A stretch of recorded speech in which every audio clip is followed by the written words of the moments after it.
Hey everybody, Corey back here with the Dental Dudes, and wanted to address one of the main topics that we keep hearing. Know a lot of information is going around, it's making your head spin, but I wanted to kind of address the issue of masks, N95 masks, respirators, level 3s, level 2s, level 1s, and kind of put you a little bit at ease. So N95s, as you know, are they're unavailable in the dental community. Any N95s that are coming into the US right now are being redirected to medical. It's just that plain and simple. I can't, Patterson can't, no dental distributor can get their hands right now on N95s. So I do caution you, beware of any counterfeit products that you're finding out on out in the internet. Also, just know that if you do buy stuff off the web, beware of price gouging, and there's not much that can be done about that unless you just don't buy it.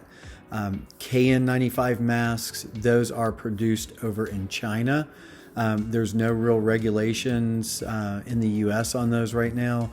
I know the CDC came out and said they're okay to use on an interim basis, but in the past week, I've gotten 2 articles that state they got some KN95 masks in and they were counterfeit, or one up in Boston said they sent them to a lab and they were basically ineffective, that they were not filtering anything. So if you get some KN95 masks, just be aware that that could be a possibility as well. I'm not saying it always is, but just know that's a possibility.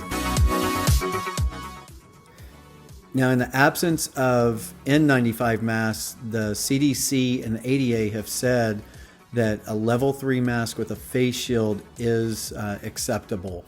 Level 3 masks are a little bit easier to come by, although they're still a little bit tough and scarce, but we are getting them in periodically and daily. So you can use that level 3 mask. If you have a face shield, there's a couple of resources. Email me, I'll be happy to give them to you. But there's also a couple more ideas that I've been told about. One is 3D printing, and I'm going to show you in just a second what I mean by that. So a mask fitter, what is that? It's basically a piece of acrylic or plastic that fits right over your level 3, 2, or 1 mask, and it actually seals those sides where aerosols and bacteria and anything else can get behind, and virtually rendering the mask useless or not effective. So I'm going to show you a 3D printed model of one that I made.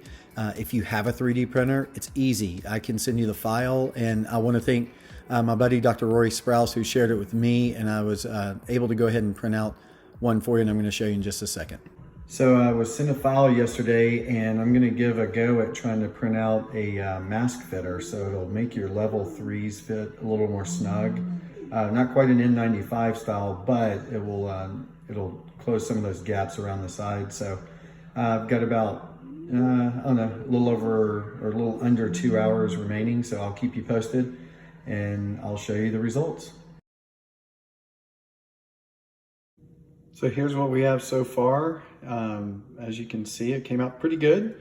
It's got a couple of rough edges. We can smooth those out. That's not a problem. I went ahead and put it through the alcohol bath and getting ready to put it into the curing unit, and we'll see how it turns out soon.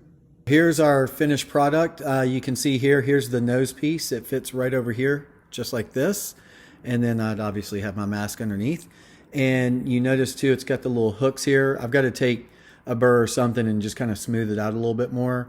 But with these hooks, what you can do is basically take a rubber band, tie it around there, and then you put it over your head, and it makes that fit nice and tug up against your face, and it makes the sills adhere to your cheeks, so you're not getting stuff back behind there. But anyways, great little idea. I thank you, Rory, for sending that over. And if you have a 3D printer, like I said, reach out to me, let me know.